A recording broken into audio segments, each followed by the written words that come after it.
Hmm. We got to rework the communication system anyway. They done did an update, and now we don't get as many text messages per month as we used to. It didn't even go. The second one didn't even go out today. Oh, that. It's all good. Making us grow up.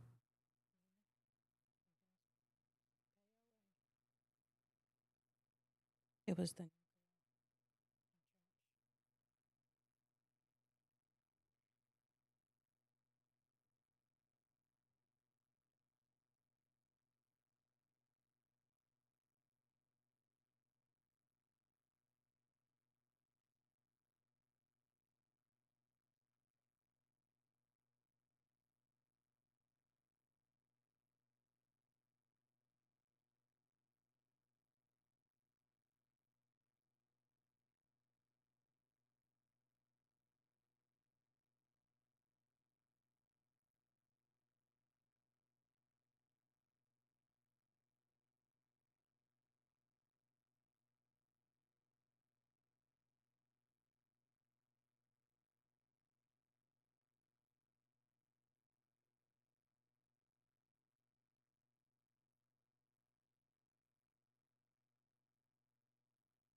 All right, y'all.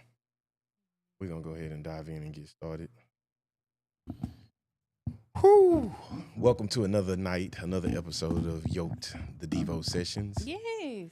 Man, listen, I am excited, scared, multitudes of feelings about tonight, Hmm. right? I think tonight is going to be a really good discussion. And we're going to just kind of flow with it. I know we normally dive into the discussion questions, but I think we're going to start this off with just the three of us kind of dialoguing back and forth, just kind of getting into it, you know what I'm saying, the swing of it, and then let people in as we get there. Y'all cool with that? Mm-hmm. Man, say, listen. So probably the last 30 days, we have no, let me back up. Since December, God has had us on this whole new kick of revisiting our first love and our relationship with God, right? And so every journey since, every step of the journey since has definitely been a test.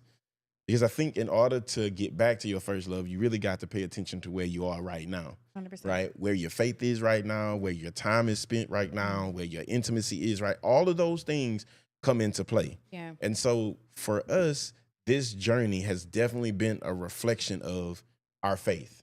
I will say that in that I have had my faith tested in death. I've lost family. I've lost friends. I've lost close people close to me, right? And so that was the journey, and I'm sure everyone here has something in some capacity of that they can relate to, right? Yeah. But then, like here in the last few months, I have been wrestling in my faith, not faith in God, faith in myself, faith in God's word towards me, not in His Bible, but the in the commands and the things that God is saying to me personally, right? Mm-hmm. And so as we wrestled with that, I was like, man, let's take this to the table. Let's just sit down and let's talk about it, right? And We so, can't be the only. huh? We can't be the only. Can't be the only one. Yeah. So today, what we're gonna talk about is I got enough faith for it. I got enough faith for it. Hebrews 11:1 says, now faith is confidence in what we hope for and assurance about what we do not see. Mm-hmm. Right. And so in the journey of it, as we have this discussion, we're all going to kind of deal with whatever that it thing for us is. Okay. Yeah. And so I just feel like tonight is a combination of discussion, but also breathing some testimony in it a little bit too. Right. And so I'm going to start off with the most recent because I feel like let's just get it on the table now. Get the heavy out. Let's just get the heavy on the table now. Okay. So many of you who are in the Yoked family have heard the discussions we have been having about believing God. We getting ready to purchase a home. Where are we going next with Yoked? What does this all look like? That whole conversation, right? And I will tell you what Monday of last week, we found the house we loved. We made an offer on the home. We're all excited. And then Thursday, I'm on my way to visit and help my brother at his local church in Pearland. 15 minutes away from the church, we get an email that basically says, we're the backup offer. Okay. So I was struggling with that. I'm not even gonna lie to you. Like, my feelings was hurt. I was mad. Let me tell you all the places I went. Y'all ready? God, this house ain't even just about somewhere for us to live. We talking about doing ministry. My kids ain't got to leave school. Sharon right up the street. We have a whole studio. I'm running it all down as if God don't already know everything I'm lacing him up with, right? Mm-hmm. And so I'm like, God, man, I'm upset. I get to the church and we get all of the things set up, running for their audio and their video stuff. We get all of that set up. And my brother walks in, and so I'm telling him kind of what happened. And as I'm telling him what happened, his pastor, apostle, came up to us, and he said, it's warfare. He just kind of walked off. He was wrestling, like, I know God is telling me to tell you something, but he's wrestling, he walks off. Well, I text my wife, and I'm like, man, I feel like God is telling us to stay for a little while. They was getting ready to have service. So he texts, stay. God, 45 minutes or so, God releases a word, like, and not just any word, like confirmation about things that I have been wrestling with in my faith, feeling like I have failed in some places, like not feeling seen in places that I felt called to, like just every possible thing that you could think of in that space that I was feeling. God was like, I hear you. Like, just so you think I don't hear you, just in case you think I don't hear you, I hear you. I'm telling you all that to get to this. So then a gentleman behind us gives us his testimony of how God opened the door. Him and his wife in November had been looking at a house, and then January 13th, God opened the door for them to be able to get to home. Now, when they first looked at the house, somebody else had made an offer on the house. So he was showing us how God moved in his favor. Another young lady shares the same testimony. And so we leave, and I ain't even gonna lie, here's where transparency is. I'm still like 70-30. Like, I'm not 100%. I'm still 70-30, 80-20 max, 70-30, but still very much still wrestling in my discouragement, right? Like, God, maybe I missed it. Maybe that wasn't the house, maybe that ain't. And so then we get to church Sunday, and we at our church, they don't even really do testimonial services, but somebody testifies again about the favor that God moved in for them to get. Ladies, like, I was homeless. Me and my husband were homeless. And then we got a garage apartment. And we went from a garage apartment to a 2-bedroom. And now this week we're signing the papers for our home. And I'm saying all that to say that sometimes while you're standing, waiting on the provision that God's going to provide, your faith is definitely challenged and tested.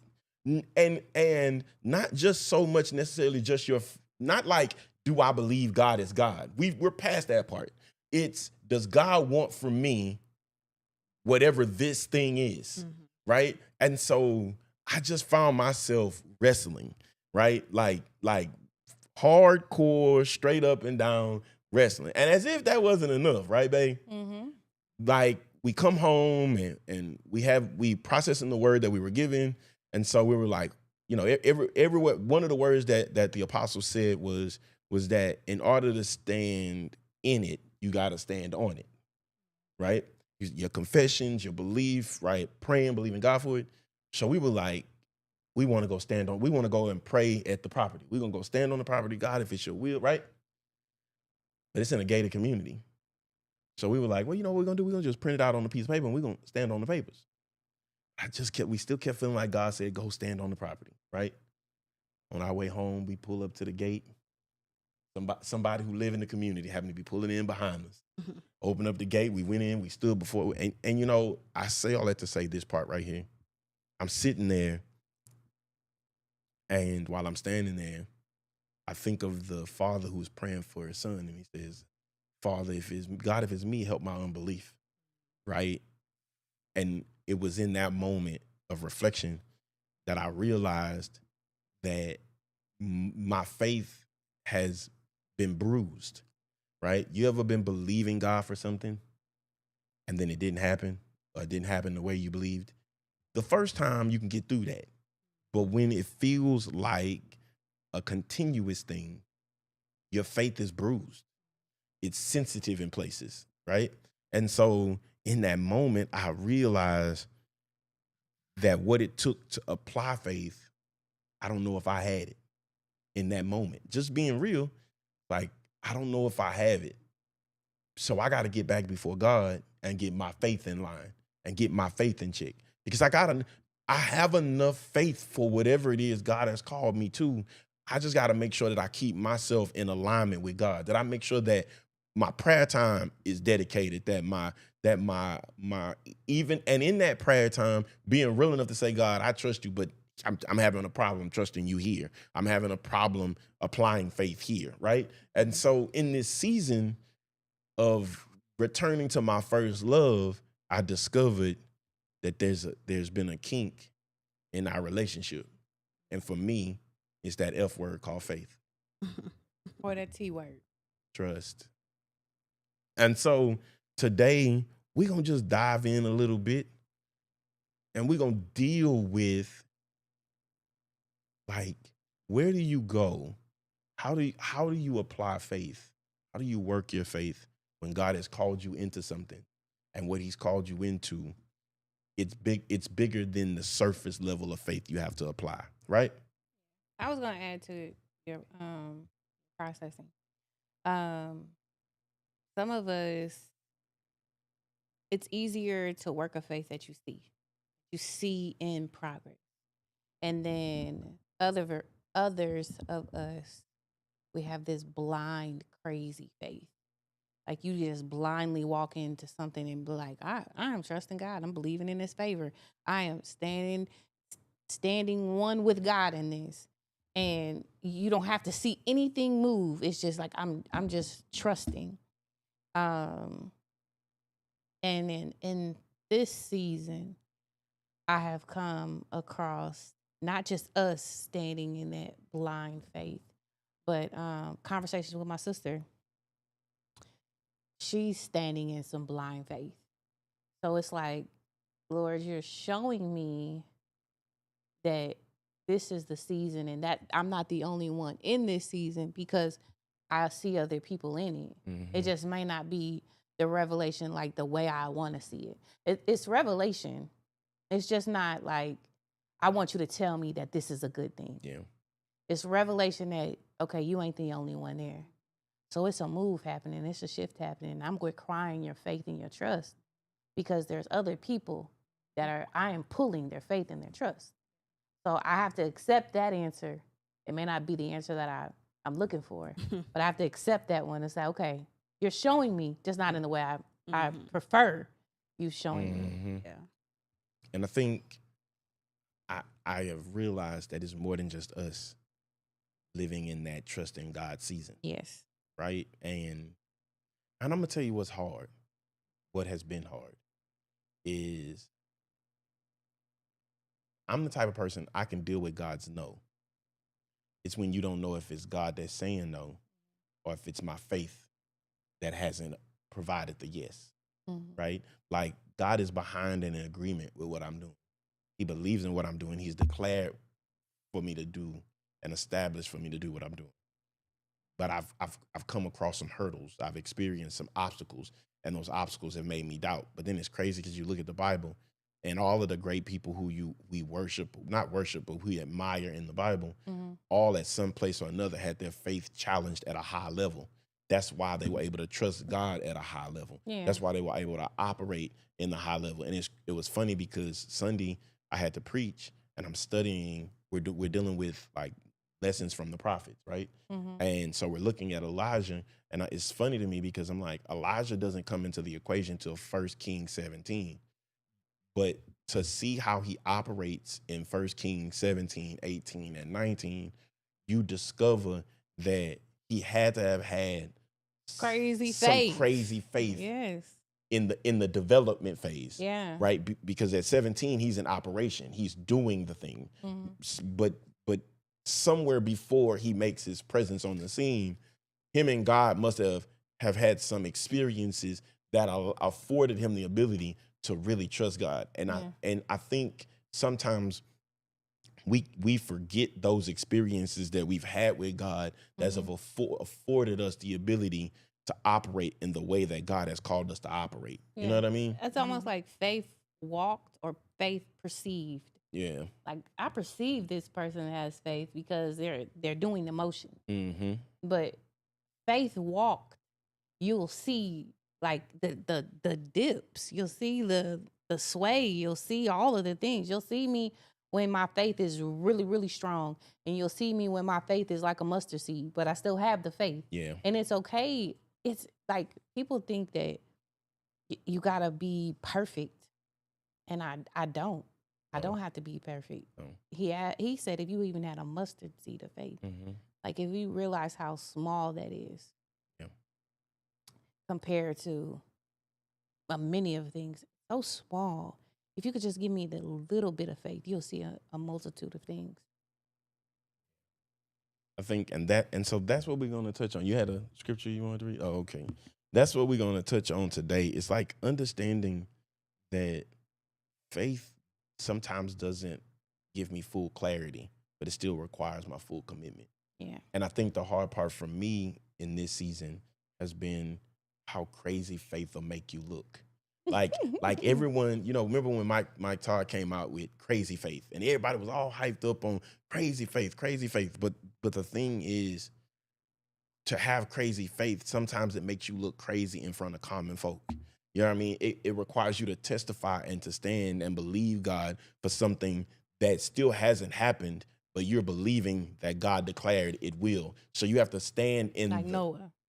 Like Noah. Yeah, exactly. Like Noah. Build the ark, but we ain't never seen rain. Right. Never seen rain. When people read that story, sometimes they're like, oh, it hadn't rained. It had never rained. Imagine some crazy man saying, I'm building a boat because a flood's coming. What's coming? You know what I'm saying? Like, I think the thing that we miss is that faith literally requires us to believe God in a very unknown place in the natural. In the spirit, I've already connected with it and I've aligned with it and I believe it. But in the natural, it just doesn't feel real. It doesn't make sense. It doesn't have clarity. No, and the confidence has to come from the spiritual sense, because in the physical sense, sometimes the evidence isn't there to support it or to back it. I just know God said it. It's like right now, we still don't know the outcome of the house, but we're believing God that that's our home. And if it and the thing that God had to get me to understand too was, and even if it ended up not being so, it wasn't because he couldn't, it was just because he didn't. I would rather be in a position where God didn't, not because he wouldn't, not because I would rather be in a position where God didn't do something because it wasn't his plan than to find out God didn't do something because I didn't believe. You know what I mean? God promised me something. I doubted it. I waved on it, and it didn't happen. And I've experienced that. Let me be clear. I've experienced that. And in that experiencing of that, you just discover and you learn that you really need to be in connect and in one with God. All right? Mm-hmm. Question number 1. When I say I have faith, what do I usually mean? A, I'm hoping it'll happen. B, I'm trusting even though I'm nervous. Or C, I'm moving even when it doesn't make sense. When I say I have faith, what do I usually mean? A, I'm hoping it'll happen. B, I'm trusting even though I'm nervous. Or C, I'm moving even when it doesn't make sense.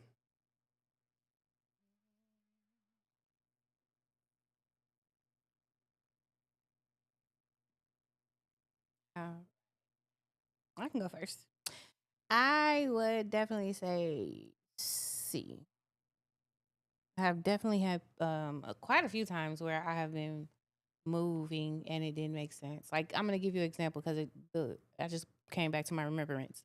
Um, before um before like a major transition in my life happened, I was sitting in someone's church. I can't remember exactly whose church it was, but it was in Peoria, Illinois. And before I got there, I was like, God, I need a word for me.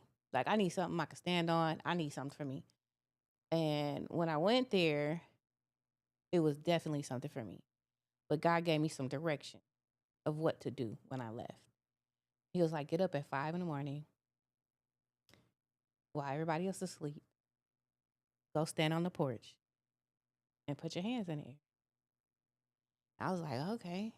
You know, when you first get the word, you like on fire. Yeah, I'm gonna get up 5 o'clock in the morning. I'm gonna go outside, put my hands up in the air. And I was like, by the time I got home, like, but it's early in the morning. I'm outside on the porch with my hands in the air. People gonna be looking at me crazy. Like, what is this child doing outside on the porch with her hands in the air at 5 o'clock in the morning? My parents might ask, what you doing? Because at that time I was staying with them. What you gonna be doing outside at 5 o'clock in the morning with your hands in there? All of those things, like the doubt tries to creep in, the worry of what other people think tries to creep in, and to steal what God has already given you through your obedience. So let me tell you, I'm telling you, I got up at 5 o'clock that morning. I crept down the stairs. So I hopefully wasn't waking nobody up. I crept down the stairs, and you know how you slowly shut the door, and I stood on the porch, and I was standing there, and he was like, "Now put your hands in the air." And I was like, "Okay." And I slowly put my hands in the air. And when I say I did that, and nothing but tears started falling from my face, but God met me there. Mm-hmm. And then I did that for a whole week. And I don't think my parents even knew what I was doing. Because I got up, he told me to rise early and meet him. Every day I would rise early and meet him and then go about my day. But it was just like I needed God in that way to equip me for the season I was going in, where I felt like he was far from me. But so yes, I will definitely move and don't even know why it would make sense. I want to do it just to see what God gonna do. I think that's what I have fallen in love with. Like just to try it and just to see what you do, God. I mean, I'm trusting you enough that I just want to see what you want to do. I don't want to see what you want. Let me do what you tell me to do, and let me see what you show me. It's like a surprise, a gift, a revelation, whatever. I want to do it just for that reason. Yeah. I would definitely say C, because for me, both A and B, there's still doubt, and I think that depending on where you are in your walk, if you're still a babe, then God still be doing stuff when you doing A and B, when you're new. But when you mature and you know better, and He knows that you know better, and you've learned, then He requires more of you to walk that word out for real. And so it would be C, moving even when it doesn't make sense. And you just like, I had an experience that taught me to trust and have faith when nothing looks like it's going in my favor. And people asking what you gonna do, and I don't know. I'm just waiting on God. Literally. Yeah. I'm not just saying that. I literally don't know, and I'm just waiting. Yeah. And they like, but you can do this and you can do that, and maybe you can try that. No, I can't. I gotta wait. And you know, it's uncomfortable, but I can say on this side of it now, um, it's a lot easier to have faith, because that was so big and heavy. Yeah. And I had nothing to do but to wait and trust. So now when stuff pop up, I mean, that's not really my struggle right now in this season. If it don't look like it's happening, I'm like, okay, well, we'll see what you're gonna do. Just tell me what to do, because I know already. Like, I know He's doing something, and I know that eventually I'll get it when He wants me to understand, when He wants me to see. And so it's so comforting, and it's so relaxing, and it's really like, it's peaceful to really be able to sit in that faith, because like, I don't have to figure it out. I'm chilling. You tell me what, and I'll do that, and I'll wait because you are doing something. Now, in the process, when you're getting to that point, it is tough. It is tough. I'm not gonna lie, because I had days I would sit in the car and cry. And what am I doing wrong? Am I not believing enough? I know, and it wasn't that, because he also has things that have to happen in its appointed time. Yes. So we're waiting, and he's like, I got it, but it's not gonna happen until then. But so that faith and all the stuff that's happening while we're waiting, at the same time, there's an appointed time for everything. He's not gonna do it a moment sooner, no matter what we say about what he already know. What Yeah. you was talking about. Yeah. It's also So, yeah. too how you wait. We talk about that in Yeah. other things, but with our faith, how are you waiting in that process? Are you waiting like, okay, well, maybe I need to help him out because he's moving a little too slow? Are we waiting like, okay, God, I trust you? Okay, are we waiting like, okay, I trust you, but I mean, it's about that time. Like, No. Yeah. speed it up. Are we waiting knowing that we're going to have this confession come out of our mouth everywhere we go? Because if that's my confession and you ask me how am I waiting, and I'm going to tell you how I'm waiting, my waiting process may affect the way you wait on something. Yeah. So if I'm telling you I'm trusting God even in a season that's a no season or a maybe season, and if I explain to you why I'm waiting in this season and trusting God and standing in what I believe the word that he gave me, that might help you when you come to a waiting season, because you're like, man, remember when Sharon was in her waiting season and she was waiting like this? So maybe I need to try to wait like that. It's the fire passing it on.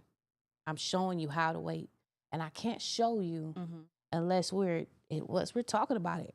I have to admit, hey, yeah, I gotta know today, but that don't mean that no is a permanent no.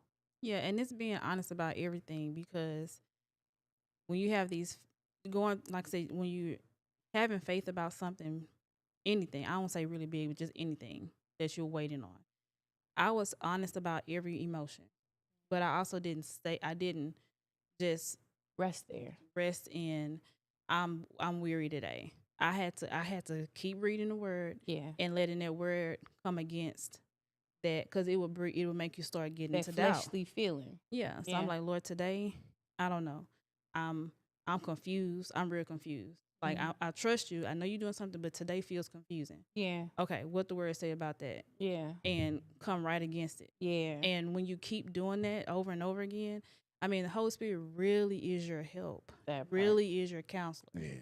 And so when we really believe that stuff and then step out and do something in faith, like, this is what I'm doing because I believe what you said, your help will come. Holy Spirit is right there anyway, waiting for you to ask, to say, hey, I need you. Yeah. And so, like, be honest about everything, because I think sometimes we be trying to tough it out Yeah. and trying to act like we don't feel how we feel. Yeah. And you're not helping yourself, because he already know anyway. And maybe he needs you to confess that feeling, Yes. so he can help you for what you're going to. Yeah. But you suppressing it. Yeah. I can't speak to what you're hiding. Right. I can call you out of something, but you got to be able to say it. You got to say it as you're feeling it. Like, Yeah. he is concerned about you, the way you feel. He's concerned about the thoughts that you're thinking. He's concerned. And so that I take my thoughts captive and I'm not consumed by them, but I'll say, God, this is what I'm thinking. He'd be like, nah, that ain't right. I mean, you've heard God have conversations with you like that before. So even in the tough things, take it to God. I mean, it goes back to what we talk about, is to go to God with everything. The big, the small, whatever it is, go to God about everything. I think for me, the complication was, okay, look at it like this. You take step 1, you take step 2, you take step 3, you take step 4, you get knocked down at step 5, and for some reason, you want to go back to step 1. You want God to take you back to that place, like you said, where I can operate in A and B, and my faith is still moving things. And God is like, No.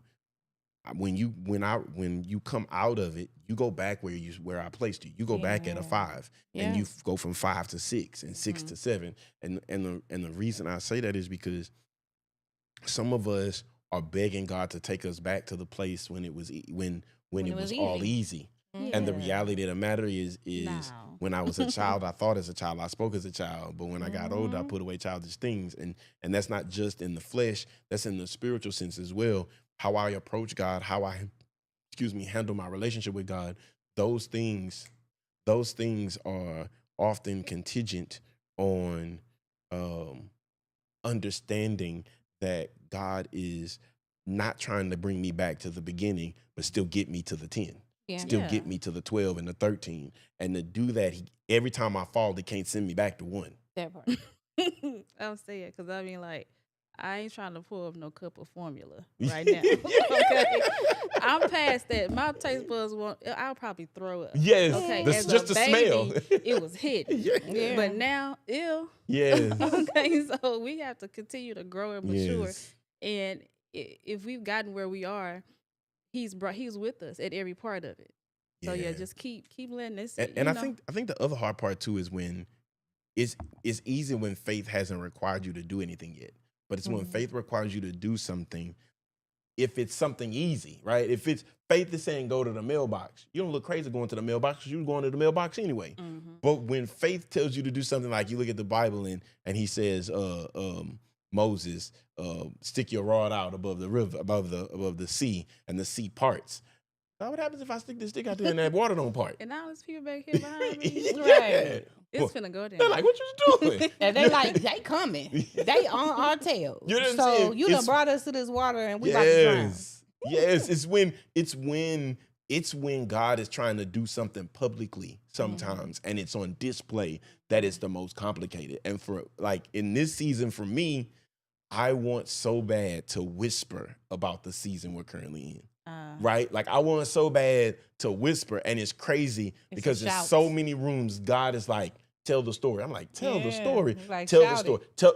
And you know what? It's even more, to me, it's even more crazier. God, you got me telling the story, and you ain't even done, like, you ain't fixed it yet. Yeah, it's not after the fact. I'm telling y'all what happened. This real time. This real time. Yeah, well, I was gonna say active download. Too. So when I went to the job, people was asking me about it at the job, they were like, well, one individual, she was like, that house still yours.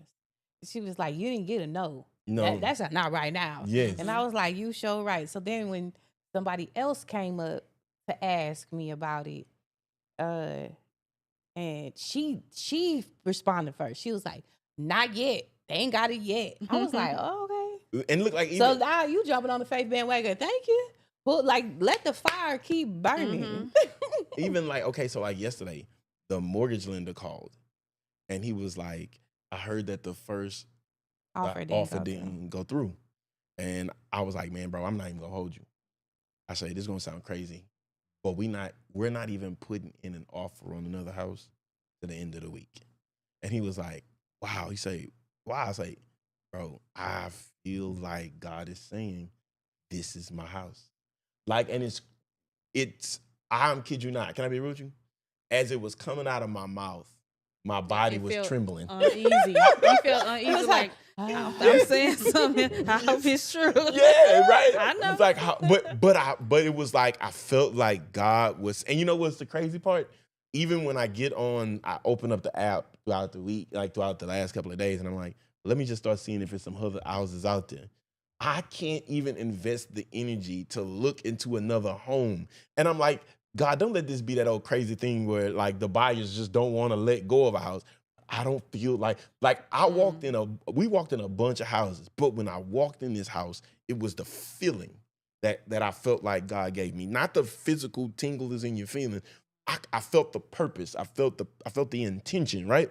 And it's just really crazy because when God has you share stories before the manifestation of it, like it takes so much faith. Faith. That's it. It's not just faith in the outcome. Walk. It's the faith that I'm not gonna look stupid when whatever the outcome becomes itself. But you know what God kept telling me? He said, but Brian, that's not on you. You think that the manifestation of it is based on you. It's not on you. The manifestation is on me.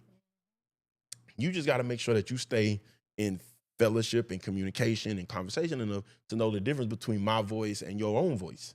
You know what I mean? And knowing when it's me and when it's not me. But in this season, it has been so crazy because, like, if I be honest, that's why when you said what you said a few minutes ago, I was sitting over here, one of my little eyes watered up because it was so convicting. She said, if you're A and B and you mature at this point, like, and I'll be honest, there was a point in this where I was hoping it would happen. Like, I hope that God gives us this house.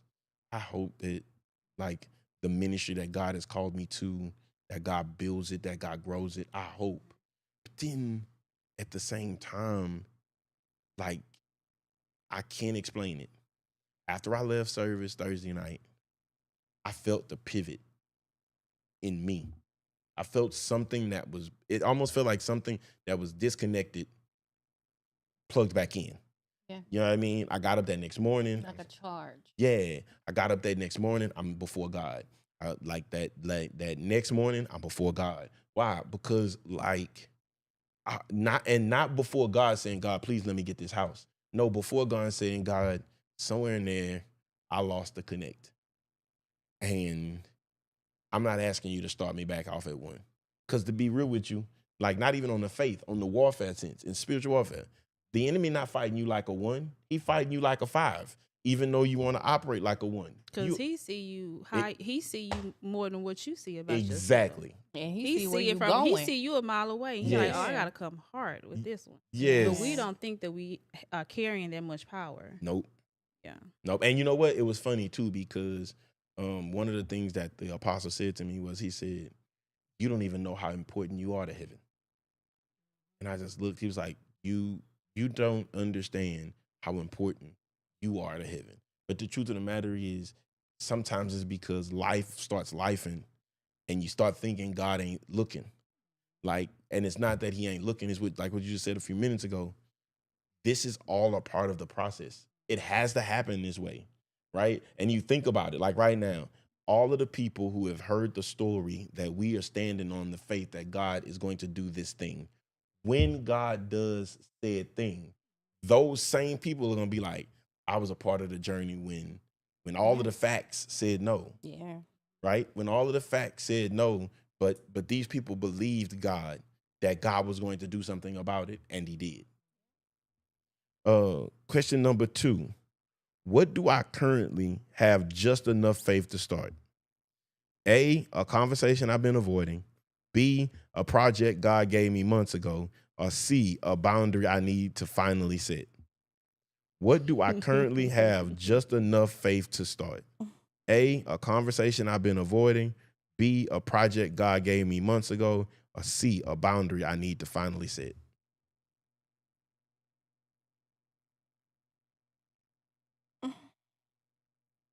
Or D, and you can throw one in there. Yeah, I think mine's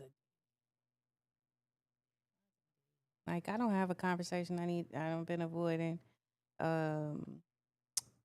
Project, God just gave that to me, Sunday or so ago. Mm-hmm. And I've been diligently working on that. And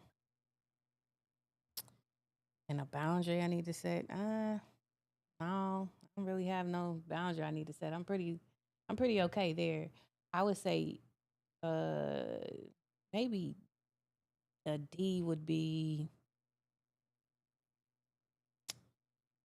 I don't know, none of the above. Probably none of the above. Because I, like, in this season, like, I feel like God has got me in a shifting season.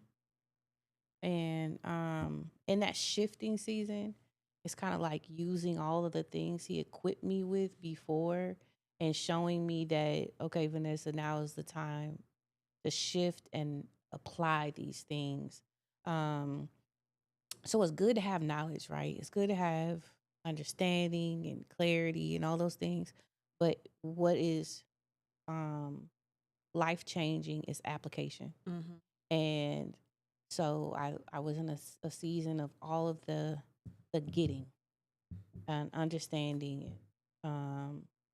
development, right? The knocking things off, um, being more transparent, talking more, all of those things. I've developed some of those skills, and now it's the applying it.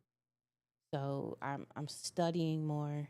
Um, I went from the book of knowing God to now God has me really studying about fasting and breaking it down like what it really is.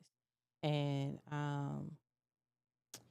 I think I'm really in that phase. I'm that phase of um, applying all of the knowledge and the wisdom that He's given me and sharing it um, instead of just keeping it Mm-hmm.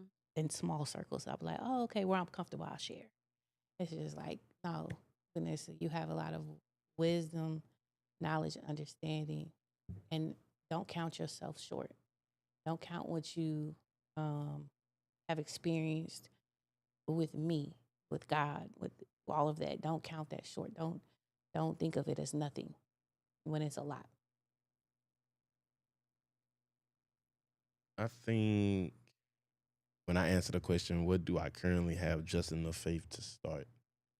I would say it's building again. Mm. And I don't mean building in the carnal sense. I mean, if I be honest and transparent, I feel like I went through a season where I just wanted a regular job and I just wanted to live a regular life and I just wanted to do regular stuff. Like, for real. Like, I wanted to come home and have a regular family and eat regular food, watch regular TV. Like, When your life has never been regular. I just wanted the regular. And I will tell you, these last 5 days have so challenged me to put my faith in position to build again, to believe again. And not in him, but in me and what he's called me to do again. You know what I'm saying? Mm-hmm. Like, it's not just it hasn't just been the no's, it's been the self-proclaimed disqualifiers, right? Like oh, well, I don't qualify because I've been through this and I've done this and I've reached at this point, I'm at this point, a juncture in my life. It's like all of these different things that I've created as disqualifiers. I'm like, God, you know what? I just want to be normal, right? Like I'm just being real. Like, there was so much of my life that wasn't normal. I started preaching at 16 and really trying to follow God at 16. And then I did all of those years of student ministry and just everything, and you just I decided at some point I wanted a normal life. And the downfall to that is with that normality came the rejection of the call that God had, the watering down. So rejecting it in the sense that I watered it down. You know what I mean? Like, I know he called me, but I watered it down, right? With the desire to be normal. And I use that word normal loosely. Not too loosely, but being transparent, because sometimes we back away from what God has called us to do because we understand the level of sacrifice that comes with it, that I lose the ability to have a normal life and I become the abnormal. Everything about my life is a testimony, and everything about my life is faith, and it's surrender. It's never me in full control. It's always at the direction, the guidance, the shift of the Lord of God. You know what I mean? And that part, I ain't gonna lie, I'm not saying that I didn't want God to be in control, but at the same time, God, I got comfortable with me being in control. I want to do some fun stuff too. Yeah, I want to have some of my time. I want to have some me time. I want to walk in the rooms and nobody know who I am. That way, if I decide to not totally be right, I can not totally be right, and don't nobody know, right? And the reality to that is that with that poor decision came an opposite type of sacrifice. It wasn't a good sacrifice. It was a bad sacrifice because I sacrificed my calling. I sacrificed my faith.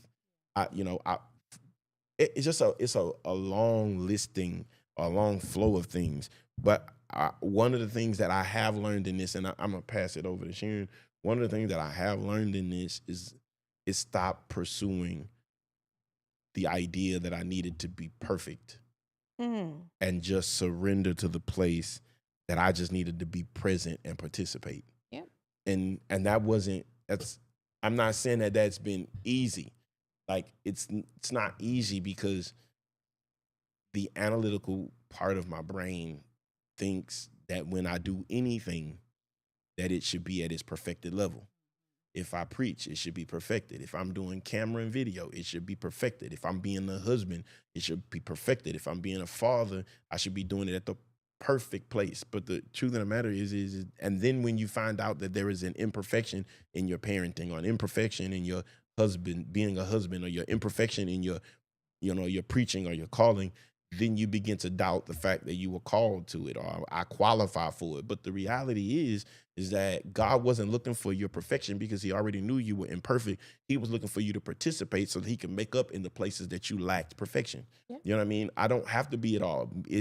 I'll give you an example. Today, was that today or yesterday? It might have been yesterday. I was telling my wife, in this season, there was a point where believing for this house, I am being honest and saying, I don't know if I have all the necessary faith. And you know what she said? She said, that's okay. Because I got enough faith and enough prayer for the both of us. I'm going to go to God for both of us. I'm going to believe God for both of us. And I tell you, it was as if when she said that, it almost charged me to say, God, whatever is necessary to get more faith, to walk in that same space. She shouldn't have to walk in this faith place alone. So whatever it takes to step into that, God, I want that. I want to step into that. I want to walk in that. Like, I want to celebrate in that. You know, one of the beauties about building a community, the idea behind it wasn't so that we could be perfect. It's so that we could keep each other encouraged, keep each other motivated, but also celebrate the wins. And there's a win coming down the pipeline for Yoked as a ministry, for each of us as individuals. And when it happens, the celebration is going to be real, because the love has been real, because the bond has been real, because the journey has been real. I was telling somebody just the other day, I said, I don't know if you know this, 12 months straight, we did Yoked in 2025. 12 months straight.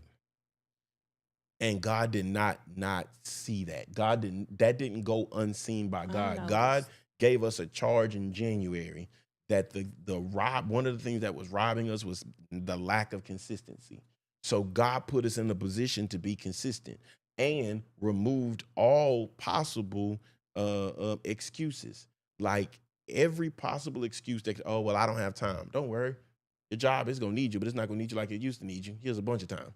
You know what I mean? I'm like, okay, God, right? Like, well, God, I don't know what to talk about. Don't worry about it. I'm going to put you through some things so that sprinkle a little this, talk about this, sprinkle a little this, talk about that, right? And I'm saying that to say that I have learned that my faith has to be enough.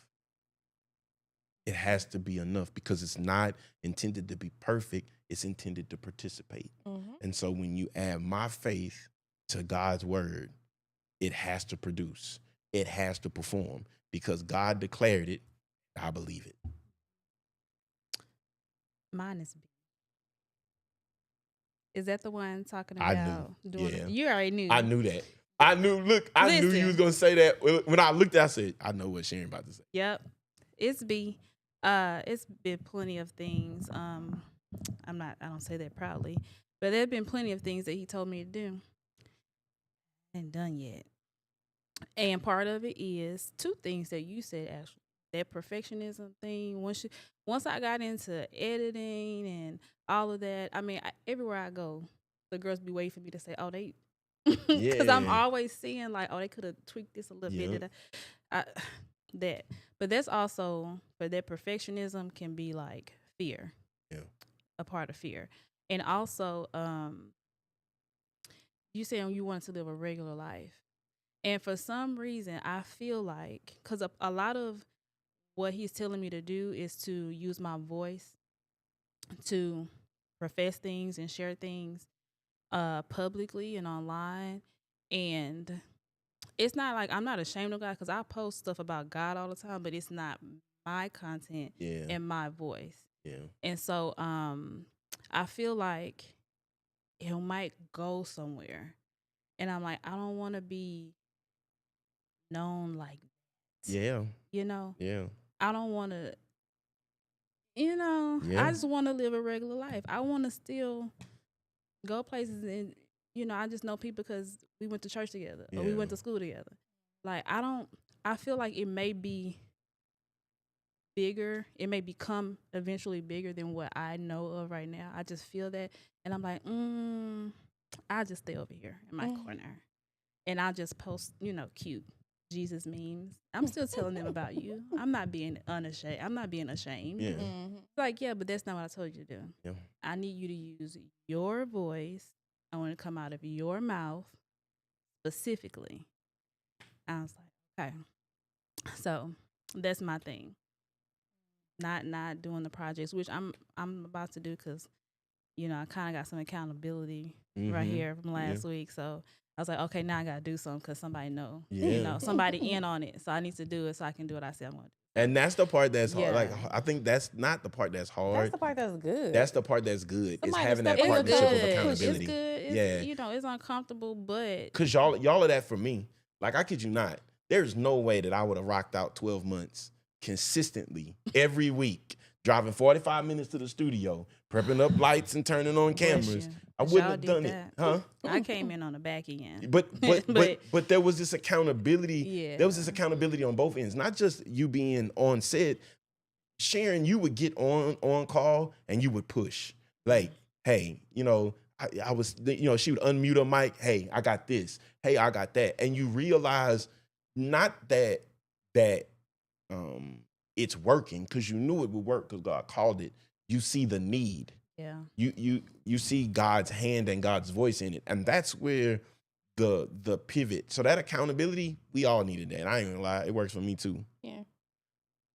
Question, well, hold on before I read the question. Scripture, Hebrews 10:23 says, let us hold unswervingly or unwavering to the hope we profess, for he who promised is faithful. I think for me, it's the constant remembering he's faithful. And you know what reminds you of his faithfulness? When you start thinking of the places where he's shown up, where he said he was going to do something and he did what he said, where you didn't even know he was going to show up and he showed up, right?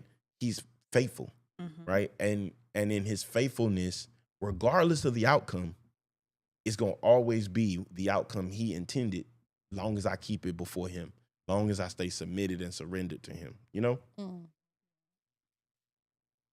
Question number 3. What stops me from acting on what I believe? A, fear of failure. B, need for control. Or C, a fear of looking foolish. What stops me from acting on what I believe? A, fear of failure. B, a need of control. Or C, the fear of looking foolish. You know what I was going to say? I don't have a pick right in this, but it was funny because when we went to go look at the house, remember we went to go walk it, and you were standing at the curb on the sidewalk like praying, and then I started walking the driveway. He was like, Vanessa, they got cameras. I was like, that's okay. And then I started singing This Little Light of Mine. So I walked the driveway and I was just like singing This Little Light of Mine. And he was, but it's like, I don't care about looking foolish. You know what I'm saying? That ain't my thing. I don't care about that. I don't, when God is giving me something, I'm going to celebrate it. And I'm going to have fun with it. And I'm going to do whatever. If he tells me to go walk it, I'm going to walk it. I have no problem with it. Or if he tells me that to do whatever, I am a fun, quirky person like that. So that's why I was laughing, because I don't care. I'll go up there. He'll say, Vanessa, go and do this, and I'm like, oh, okay, that's what's up. Let me see. I just want to see what you do after I do it. I think that's me. Yeah, I agree 100%. I, I ain't gonna lie to you though. My answer, C. Yeah, It's I the- know. What's it's it? fear of looking Fear of foolish. looking foolish. Like I'm not gonna lie to you. Like prime example. I didn't want to pull up to this house and look crazy. So I was cool with Creeping. I was cool with standing on the printed copies and just God, you know. Oh, you're a comfort. Huh? Yeah. You know what she said? Your Your comfort zone. Yeah, I was all yeah, God. And then it was like, look, even then, I'm like, okay, God, look, I'm gonna pull up. Ain't nobody gonna be here. It's gonna be all right. As we turn to the gate, the car behind us goes, the gate open. I'm like, man, we gotta go in there now. Yes. So then we pull in there, and I'm still nervous. I'm like, you know what? We don't want to look crazy. Let's just sit in the car. We're gonna do it right in the car. And I'm sitting. She'll tell you I got out first, He did, but the he got out reason I first. got out is just I was sitting there, and God said, "Oh, Get so your you, tail oh, out. so you scared? Oh, so you scared? Look, and I was like, yes, Lord. Yeah. Yes, Lord, I'm The scared. Lord will clock you. You were like, Like, yes, did Lord. you have to say it like that? Yes, Lord, I'm Hey, scared. I'm scary. I'm scary, Jesus. So then I get out. Look, and the whole time I'm walking up to the property, I'm looking back at my wife like, she looking like, you doing it? Yeah, I'm doing it. I was like, all right. Yeah. Let's get it. But then when I got there, Mm-hmm. the first thing that dropped in my spirit was, Lord, help my unbelief. Mm-hmm. Like, I am so scared to look foolish, right? But the truth of the matter is the word says what? He says, I'll use the foolish things to confound the wise. Yes. And so wisdom says, we lost, it's cool. But faith says, God, you said it, I'm gonna stand on it. Mhm. And sometimes that is a hard, embarrassing looking at the beginning, foolish looking stance. But then when it happens to everybody that you looked foolish to, now they see God. Mm-hmm. That, I was gonna say that. Yeah, now they see God. It's like, oh man, you know what? I'm gonna start believing. I ain't, it'd be crazy. They be like, that. nah, they be like, I ain't go back to church. I ain't been to church in a while. I ain't go back to church. You know what I'm saying? Because our life puts wears and tears on your faith. It does. It beats up on it. Yeah. It does. It beats up on it. Like, and I'm gonna tell you what my prayer has been in this faith thing is, God, slow me down to where I'm not in a rush. Like that, I'm not enjoying the moments Good. that you're building, because you're like, oh man, it looked like the days are just going by. They are, because I'm in Monday already saying I can't wait till Friday because that's payday. And then I'm at payday saying, yep, can't wait till Wednesday because that's when we go and do it. And it's always Spring break. trying to be in the next. Yeah, I'm always trying to be in the Yeah. next thing. Yeah, so I can be off, right? I'm always thinking into the next thing, and I'm not enjoying today. God in this moment. Yeah. Like right now, for the last 4 months, my current work situation it's been great, but it hasn't been 100 miles an hour. Well, I could complain, God, it ain't been 100 miles an hour, but guess what? Guess what the Lord did? Making the same money at 20 miles an hour that I was making at 100 miles an hour. Yeah, So what do you say to God in that? You know, you say, God, am I being a good steward? Yeah. Yeah, God, am I being right? God, I want to be a good steward of this time. So like I've been like trying to make it my wife will tell you, my thing used to be to walk to the mailbox every morning. But my walk to the mailbox was my alone time, talk to God. And I got to the place where I wasn't walking to the mailbox. I get in the car and drive Bubba to the bus stop, get in the car, come home, and I'm done. The last few days I've been trying to make it the habit to walk to the mailbox. Why? Because God, I want to talk to you and I want you to talk to me. And I want to talk to you not about the property, I want to talk to you about me and you. That's exactly it. Mine would be mine's not on there. It's a D. Which is it? What I just said before, the like kind of like fear of success. I was trying to look for the poem. I can't remember it. Yeah. But it's saying like your greatest fear isn't failure, but your greatest fear is that you're going to be great. Yeah. And what's the weight of that? Yeah. What is it going to require of me? How far would you take me? Like once I start, like how far is this going to go? Yeah. And also just as To a the single, utmost. as a single woman, like how am I going to like I know I have God with me, which is all that I need ever. But at the same time, I also think like like what I'm gonna do by myself. Like, can I do all of this without? Because we hear so much about your partner, your purpose partner, your kingdom spouse, da da da da da. The Bible also says some people not gonna get married, and I had to pray a tough prayer, and I was like, Lord, Yeah. I mean, I want to be married again, Yeah. but if that's not in your will, if it's not gonna allow me to do your will correctly, then fix my heart about that. It was hard to say. Yeah. Because I want to get married. Yeah. You know what? I was about to say Those though, do be because hard to- sometimes I want to get married, and then some people say, well, if you desire marriage, then God gave it to you. Well, it's a lot of stuff that people desire that he ain't. Gave to Gay. him. Yeah. Yeah, so I'm like, okay, if this is okay with you, okay, great. Lead me to whatever. Yeah. But if it's not, focus me on what I need to be focused on. And so being great and having all this responsibility, also as a single woman, feels like, can I do it without a spouse? Mhm. Or how much can I do? You see what I'm saying? Yeah. So my thing isn't fear, because this, when you talking about fear of looking foolish, this the scripture that this get me hyped up. Psalm 118:6. It say, the Lord is for me, I will not fear. What can man do to me? But I said, like, with an attitude, like, What can man do to me? What can man do to the me? Lord is for me. What Yeah. can man do to me? Yeah. That's one that I kind of have to keep telling myself, because I used to feel like that a lot, Yeah. like worrying about what people think. Yeah. But mine is like, okay, to whom what much is given, much is required. How much is much? That's my deal. How much is Yeah. much, Lord, Yeah. in my It's life? much.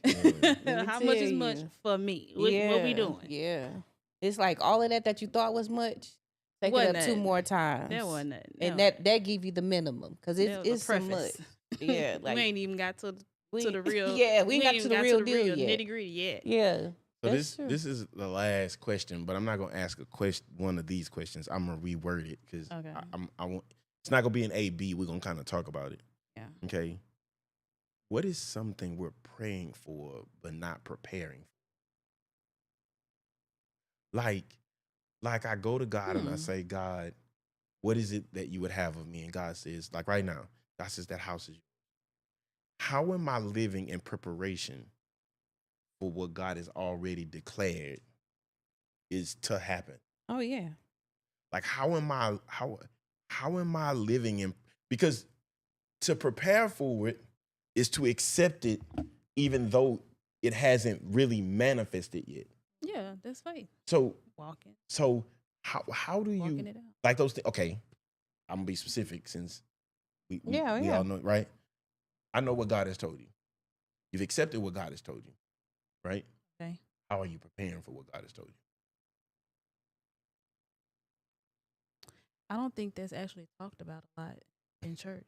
No, it's not though. We ask God Yeah, and we get a word, yeah, then we on it to drop out the sky and Yes. to our lap. Yeah. I'm Yes. telling you, like osmosis. yes, It's just I'm I gonna don't absorb hear it. a lot. I mean, at the church I am at now, yes, they talk that talk. yes. Yeah. But before now, I wasn't hearing a lot of what waiting looks like 100%. and how you walk out your faith. That's movement. Yeah. That's doing something. Yeah. That's just not sitting and waiting for, it to show up at your door. Yes. Yeah. Yeah. So Yeah, and and the That's- reason I ask that is because I feel like so often people don't understand that my preparation is just as important as stepping into the thing that God is manifesting. Mm-hmm. Because I'm waiting. Use an example, right? God, I'm waiting for my spouse. You're waiting because I told you that I'm going to send you a spouse.